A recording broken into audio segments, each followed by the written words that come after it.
So right off rip, you know, we're building a car holistically, and we're doing that as a tuning company. So are we gonna crash into a wall? As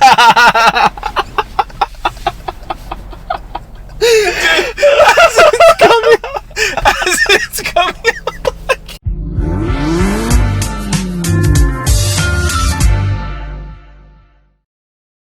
Hey everyone, welcome to Glazers. I'm Kyle, and this is Mike, aka Little Mike, and we're still in our Super Sedan series, and today we're going to be covering none other than the AMG GT 63S 4MATIC 4-door coupe. Mike, talk to me.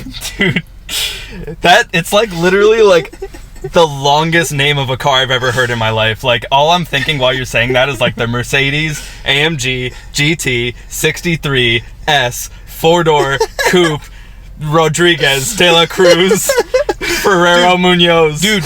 It's like throw every namesake we've got in this car. And we're going to get to that, but like, I think that kind of sums this episode up. Like, this car doesn't really know what it is. Yeah, the name is a perfect indication of what they tried to do when they made this car. Everything at once. Yeah, so the car's got a 3.1 0 to 60. It does not compromise on performance at all. It does not compromise on luxury, as we'll get into when we look in the interior and things like that. It is the most powerful Mercedes ever built, aside from the Project One, which like isn't even a real car. 843 horsepower. Like, this car is a dream car. It's what you draw up on paper if you could pick everything you wanted. Yeah. But somehow it misses the mark, and we're going to talk about how that's possible.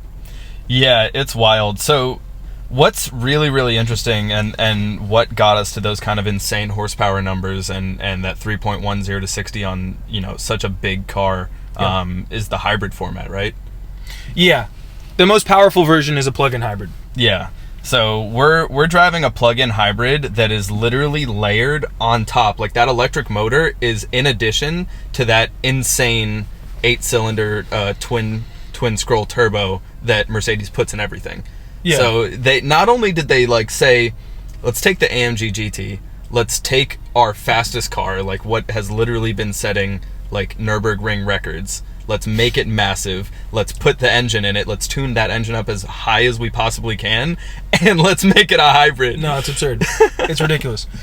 And also, like, we're gonna get into this, but like where the car comes from, I thought this was super cool. So obviously this car is based on the AMG GT, the 2-door, which we're fans of, and we'll do an episode on that, I'm sure.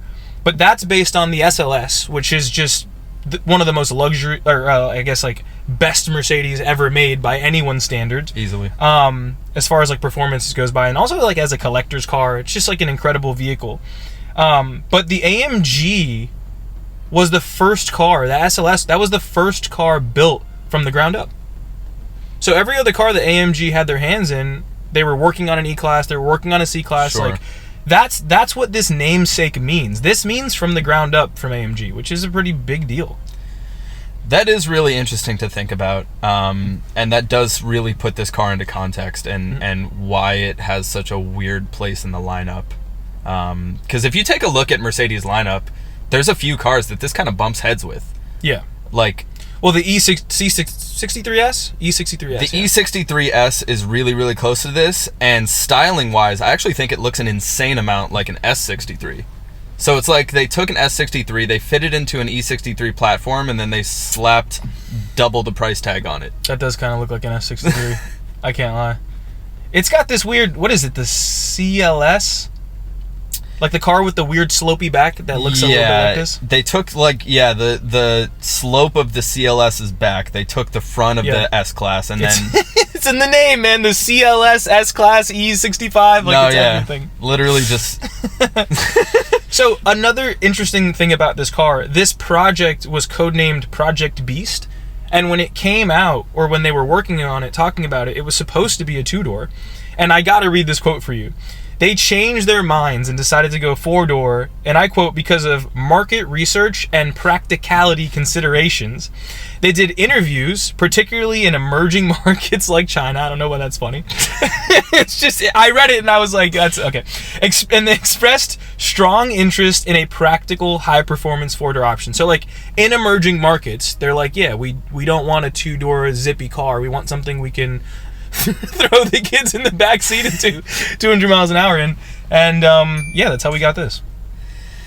Interesting. I'd like to just be a fly on the wall for that market research, you know, to be coming across that desk and pitched to the Mercedes team as something that needs to be, you know, pursued. Yeah. I think that's another indication of how we possibly could have gotten here, you know, like from the angle of like asking people who don't want the car to design a car, like corporate bloat coming into the car design process and trying to have too many chefs or too many cooks in the kitchen.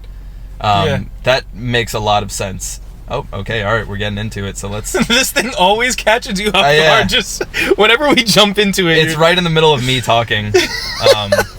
Yeah, so we are on the Nordschleife. I don't know if I botched that pronunciation, but of the Nürburgring, and we're in like a thunderstorm. I just thought that'd be a cool setting for like this kind of a car, four-wheel drive. That's what the 4MATIC means, by the way. But I mean, without going any further, like this thing just sounds mean. Yeah. When they tuned the sound of this car, I think they nailed it. Yeah. I mean, that's what every V8 turbo Mercedes has sounded like for the better part of 2 decades at this point. Yeah, but I think you can hear a difference in the AMG GTs compared to, like, let's say a G-Wagon. Like I think there's a little bit of a difference. Like, you can hear, look at this thing pop nonstop. Like, yeah, it's really crackly. I think that's definitely a sign of the times, in that like people have gotten a little bit further towards like wanting more pops and bangs, wanting a little bit more of a loud exhaust in their performance variants. And certainly, I don't know if this car shoots flames in real life, but I know that there is an easy way to get a tune on it that will make it do that. Dude, look at this. 140. No, 140. Yeah. On that entrance in the rain. And like, I know that it's like some people are watching this like, dude, it's a game. Like, no, but seriously, like the Gran Turismo, Forza Motorsports, like the reasons why we choose these games is because they're simulators. Like, these cars are put through rigorous track testing to make sure that the performance in the simulator matches the performance in real life. The sound, as you guys are going to see in the showroom, like the design of the car. And so, yeah, this thing is a beat. You're taking corners at 120. It's insane with four seats. Like, yeah, it's absolutely crazy. Yeah, you know, I'm not the perfect driver. We're getting there. We're getting there. It's better than last time, though. At least we're not, you know, tumbling and rolling a few times. No, yeah. There's no rolls.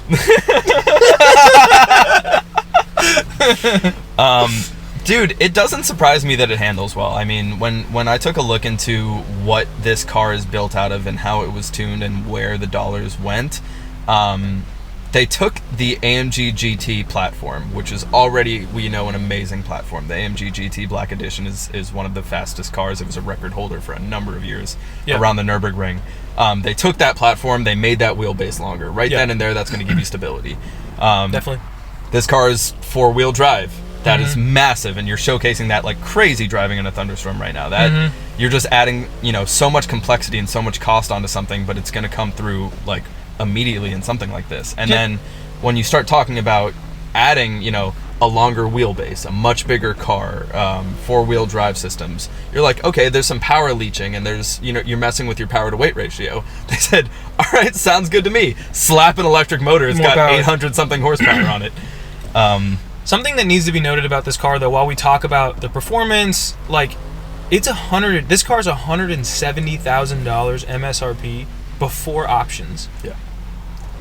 Like, you're talking 200 grand. Like, that is a lot of money. As tested with the E-Performance Coupe, that is $211,000 base, unoptioned. Yeah, I don't know about that, man. I don't know about that.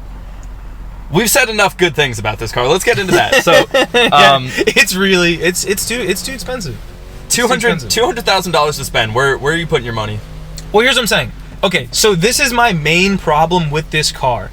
I never thought that this would be the case, because if you asked me everything I want, it would be this. Right. But what I'm learning is I actually want one of them at one time. I don't want them both together. Yeah. I want an extremely luxurious car, which is what we've got sitting here in the Maybach, or the Maybach S-Class, or I want a performance beast, like an AMG dedicated car. And when you give them to me in one unit, it just waters them both down somehow. I can't even believe I'm saying that. No, absolutely. Absolutely, you're right. I think the other side of this, if you click one direction over towards like comfort and luxury, we get like the Bentley Bentayga. Ooh. I don't know how much that car is though, but that's we're floating somewhere around that same price range, because that's going to be competing with the Maybach GLS. And yeah, dude, S-Class, Maybach S-Class. Yeah, I think we're kind of succumbing to the same issue here. It's just not as nice. For what reason? Like, why are you buying something that's so performance oriented in a not performance package?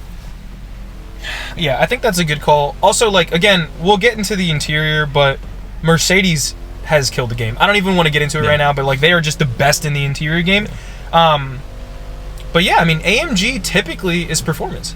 Sure. And they've got Mercedes on their own. They've got the Maybach trim. But like, this is weird. Mm-hmm. Like, and this is a pivotal moment in the car world, specifically for AMG, which is a brand leader. They're an industry leader. If this is what the future of AMG looks like, if this is what the future of performance cars look like, I'm worried. Maybach every time. Maybach gets left out, dude. She doesn't like being left out of the conversation. I mean, we were talking bad about, her parents, so. Oh, that's true, yeah. She was like, I'm sorry. Did you just talk about me? Yeah. You want to say that to my face? No, dude, I think you're absolutely right. I'm sort of thinking about the move towards branding the performance tuned variant that these car companies have sort of tried to stand up as their own individual companies. Like Genesis is now its own company. Corvette is basically its own brand. Maybach, AMG, these things are becoming their own brand independent of their manufacturer. And I think the downside of that is I think there's stepping on toes. I think there's inconsistent brand imagery. And like you said, especially with the companies that were meant to bring performance to the space. Like, literally, like, remember what you're here for. You're a performance tuning company, so why are we building luxury cars? Okay, real quick. How is Genesis stepping on toes? Genesis is stepping on toes because they took all of Hyundai's good cars. And made them expensive? No, they just made them not Hyundai's. It's like, now what does Hyundai have? There's no toes to step on, bro. Anything you do to a Hyundai just makes it better. I agree, but do that under the Hyundai brand. Build some Hyundai brand equity before they even gave, like, right in like that 2010s region where Hyundai actually started to be considered a real car company. Like, they took all the good cars and branded them as something else. No, I love that. I also love that, like, when you have brands do that, like you saw with the Corvette, it's like, I drive a Corvette. It's like, oh, that you drive a Chevy. Like, nah. Yeah. Like, oh, I drive a Genesis. Like, oh, you drive like the nice Hyundai. Like, dude, what? Nah. I know you remember what Infinities were like before they separated from Nissan. Yeah. When an Infiniti was just a replatformed Nissan and it wasn't its own thing, that was a damn good car. My first car was a 2005 G35, and it was my biggest pet peeve when someone would say nice Nissan. Yeah. I would be like, this is not a Nissan. But then they gave Infiniti owners what they wanted, and they made it its own brand, and now you get nothing. Yeah. Facts. The G35 is dead. We will do that another conversation, but that car died a long time ago. That's not even the worst casualty that came out of it. The Nissan Skyline is really what died in that exchange. Yeah, definitely. R.I.P. Okay, cool. So we talked a little bit about kind of the history of this car, the significance today. Yeah. Let's talk a little bit. I don't want to touch too much on this. Like, again, there's so many car reviews that cover this. Every car review on this car, if you go watch it, talks about the chassis, talks about the performance. Like, we don't need to spend too much time on that, but let's cover it at least a little bit. Sure. If you want to talk to me a little bit about that. So like I said, this is just an extended platform AMG GT, and for all the same reasons that I just talked about, cannibalizing and misappropriating resources when you try to have a performance tuning brand put out a holistic car rather than simply performance tuning an existing car, I think this car succumbs to. So every Mercedes since their last major redesign, you are flying right now. Okay, so I freaked out. I was like, I can't even. I just was thinking in my head like, oh no, I'm gonna roll again on camera. And I just went back and The PTSD. I just went back and did a little bit slower, but we were doing like 185, and I mean this is still pretty fast. Managed to catch this. Yeah. No, this thing is incredible. Beast. Okay, I'm sorry, I cut you off. Every Mercedes is on the same platform. Yeah. Except for this one. Yeah. So even the AMG GT is built on the same platform as the C-Class, the E-Class, and the S-Class. Well, what do you mean? The AMG... The chassis. The AMG GT, not this one. Not this one. The two-door. The two-door. So the two-door is its own vehicle as well. So like the SLS was its own vehicle, the AMG two-door is its own vehicle, and then this, like these were all built on the same, but like the AMG line as a whole, the AMG GT line as a whole wasn't built on like an E-Class or C-Class, even though they do use like aspects of it. Well, it was the same chassis, like literally the same chassis, like the frame. Okay, yeah. This one doesn't use that. So from the ground up, right there, like everything is fitting together differently. Okay, I got you. So you're developing a holistically new car, and we know, Porsche's the example of this. Cars get iteratively better over the years. So right here, you're... I'm just like, dude, I'm scared now. Like, I'm listening to you, and I'm just like, please don't crash. Please don't crash. You're going to ruin Michael's point. It's just going to be like a going theme where, like, whenever I talk, the car just, like, yeets itself into a wall. I don't know why it's always when you're talking. It's literally when you're the one talking every time. That's so funny. Okay. So right off rip, we're building a car holistically, and we're doing that as a tuning company. So are we gonna crash into a wall?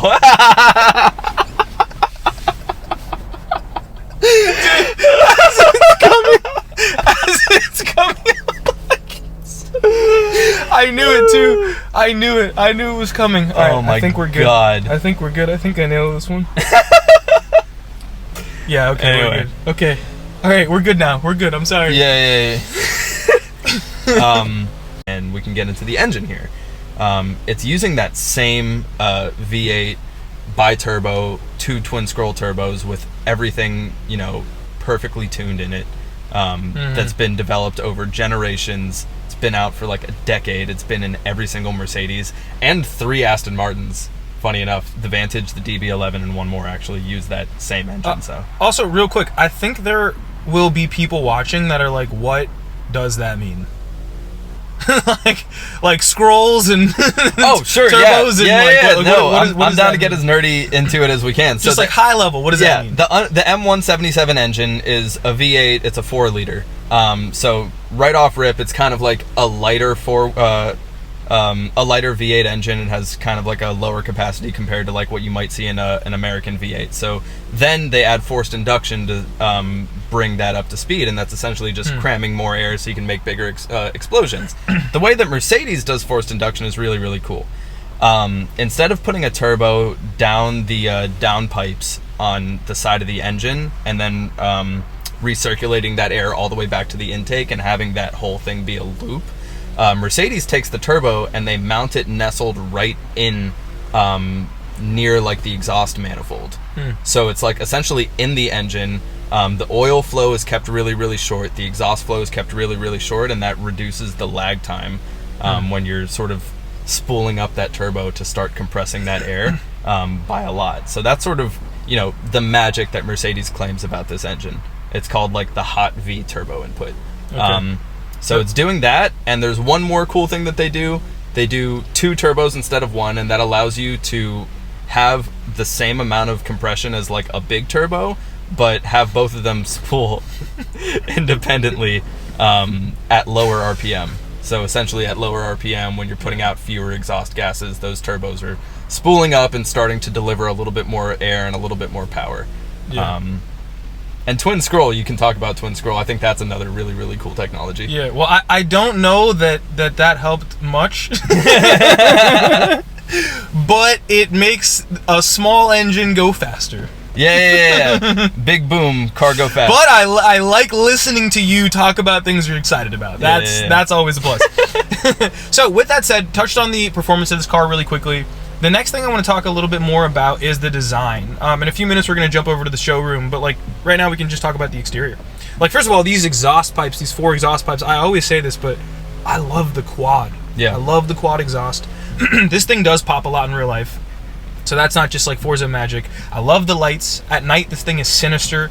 I don't know that I love the shape of this car, like the CLS shape that we were looking at. It kind of looks like a bean. Like a black bean. Yeah, it's Mercedes design side. language that they've just been going with for a while here. Yeah. We're on the way to the showroom right now, and you guys will see that. Cool. But yeah, I think that like I like a sleek supercar like car. This is I don't know. Oh, the Taycan's a 4-door.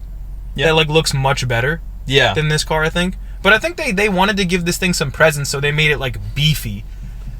Which I think it does a good job at. Let's see, what other cars do they have in their lineup that like look like an S-Class, dude? Even an S-Class is nicer than this. An S-Class sort of has that same sloped shape. It's a Mercedes design language. They're going, you know, with that big body kind of rounded aesthetic. Yeah, but I mean, the rims on this car are so nice. Yeah. Is this car nice?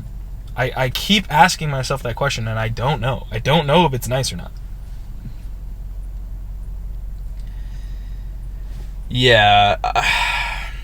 I think it's somebody's cup of tea. You know, it might not be mine or yours, but I think it's somebody's.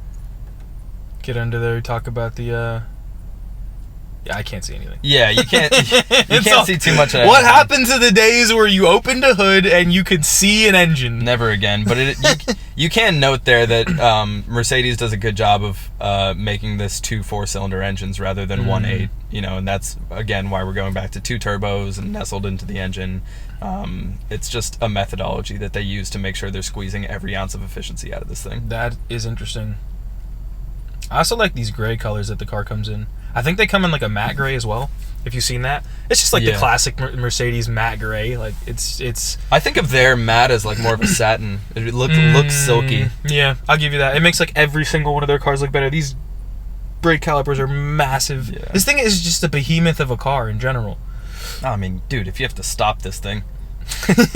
That's true. I don't know. I'm trying to do as many interiors in black as I can so we can kind of keep it like a control. But the Mercedes interior, this is where we can talk about this. Sure. It is just the nicest on the market. Like if Ferrari is your thing, if Lamborghini is your thing, sporty is your thing, then it's going to be different. If McLaren interior is your thing, I don't know what's wrong with you, but you eat crayons for a living if you like McLaren interiors. Yeah, but as far as luxury, Mercedes has just nailed it. This generation, they're better than everybody. I say this in the last episode, I'm saying it again, or 2 episodes ago, like, better than Rolls, better than Bentley, like, it's just, they're just nailing it, which is crazy, because it's not the most expensive car in the segment. Yeah. You got this suede, like, Alcantara material everywhere. You got those nice AMG seats with the AMG logo right there under the headrest. Alcantara is like the stand-in for this is the sporty car. Yeah. I feel like you use full grain leather if it's like luxury, and then use Alcantara if it's like sport. And also in the Mercedes interiors, like you can see in the Maybach, when we don't have these lights on, like the interior of this car is just insane at night. This car has the same thing. I've been saying this for a while, but like the LED lights in cars is like gonna be what goes down as like this generation's thing. Like, you know, in the 80s you have like all the like tie-dye colors or whatever it is. Not tie-dye, what do they call that in the 80s? Neon colors, and like you have like the 80s theme. It's gonna be LED lights in everything. My mouse has LED lights, my keyboard has LED lights. Like, dude, they sell an option to make the grill logo light up. Whenever I see people driving around a Mercedes with a lit up grill logo, I'm like, you really paid for that option? Dude, but it's crazy how like I can get into, even when I was buying my car, like I can get into a car with no lights and be like, this sucks. Yeah. I need the lights. Like, yeah. And it's really like a cheap modification that makes every car just seem so much nicer, and Mercedes has leaned into that, and we love them for it. Yeah, no, it is really, really dope, honestly. Like, and all the personalized options, you know, it can even color shift for you. I like that, honestly. It might look gaudy in 10 years if we switch back to minimalism, but definitely. Yeah. Look at the whole freaking trunk thing. Yeah. Hatchback style. Fastback, I think they call it if it's a coupe like this. and this is a 4-door coupe, which I thought was a misnomer. I thought that was a paradox. You couldn't have a 4-door coupe, but Mercedes said so, and I'm well. They needed to put it in the name. Right, yeah, they needed more words. They needed more words. They were a couple words short. Okay, all right, so I'm paying $211,000. I need more words in the name of my car. Dollars per words, people. Okay, so let's get into the Glaze score. Yeah. And let's start with performance. What do you have for performance? I put down, and I did a thing with my scores where I put like comments next to them. Okay, cool. So I got an 8 for performance, and I said, not the fastest car in this range, but probably fun to drive. Okay, so I put an 8 for performance. I really wanted to give this car less. Yeah. But it is just so good. It's so fast. It's so capable on a track. It stops great. It corners great. Like, it's just an amazing. And I thought about like what we said about the M3, for example. Yeah. And I was like, yeah, this car's better than that. I can't give that a 7 and give this. So like, this has to be an 8. Yeah. And you got to keep in mind, we're not taking into account price when we talk performance. That's true. Okay, so 8. Easy. Yeah. Design, what do you got? I wrote 6, poo-poo buns. So what is a 4 then? I forgot that I wrote that. Because if poo-poo buns is a 6, I have a 4 for design. Okay, I put 6 because genuinely this car is not bad. And I put poo-poo buns because I'm just unhappy with the design choices that they made, but I recognize that this may be somebody's cup of tea. Didn't we had the entire argument about 5 being the middle and PT Cruiser to Pagani super fast, and you said the M5 was halfway. The M3 was 5.5. You like tick over. You like this better. I do. Okay, I'm gonna get crucified for this, but I'm sticking 4. All right. I'm sticking 4. So 5. Because you said 5 6. on average, yeah. Yeah, it ends up being 5. Okay. Value. Value 4, and I have a lot to say about this, but the long and the short of it is get an E63 or an M5 comp. Yeah. So, you know, I can't justify $211,000 when you can get an M5 competition that is outperforming this for $143,000. Yeah. Yeah, I agree. Okay, I'm going to go 5 on value.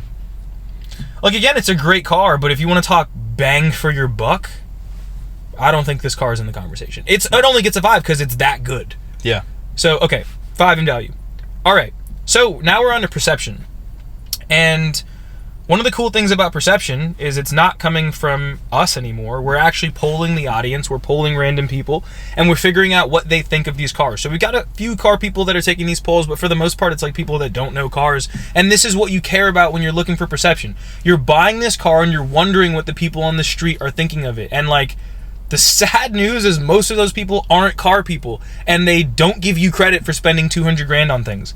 So this car pretty much tied the C8. So let me just, the C8 is $60,000. It's $60,000 and Chevrolet makes it. Let's just start there. This car tied that, and it's $170,000, and it's the top of the line AMG GT Mercedes namesake. Yeah, it's not worth the money. And so yeah, the perception is definitely lower on that. It got a little bit higher than the M8, a little bit higher than the RS5. It got lower than the Maserati. It got lower than the Taycan, and it got lower than the 911. Cars that it is more expensive than. In some configurations, even double the price. Yeah, literally double the price. Yeah. So, in terms of perception for this, I don't want to attach perception to value. No, value is a separate conversation. Yeah, I just want to make it perception 7? Dude, if people said that this is on par with a C8, I'm going to give this the rating that I would give a C8, and the C8 is dragged down for me because of how many there are on the road.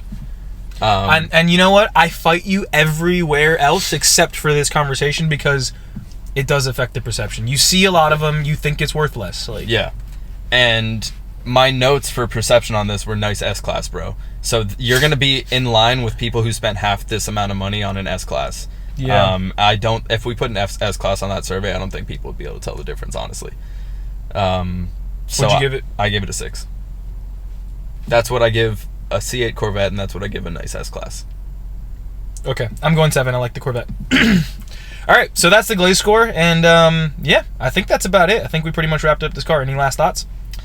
The E63, the S63, the M5 competition. Go look at those cars if you're considering buying this one. Just as better. Just better buys. it's the same thing. Like the 0 to 60 on the M5 comp is 3.1. That's the same as the highest tier plug-in hybrid, and you don't have to plug the damn thing in. I hate it. That's another conversation. Yeah. All right, guys. Well, that is the AMG GT 63S 4MATIC 4-door coupe. Thanks for watching.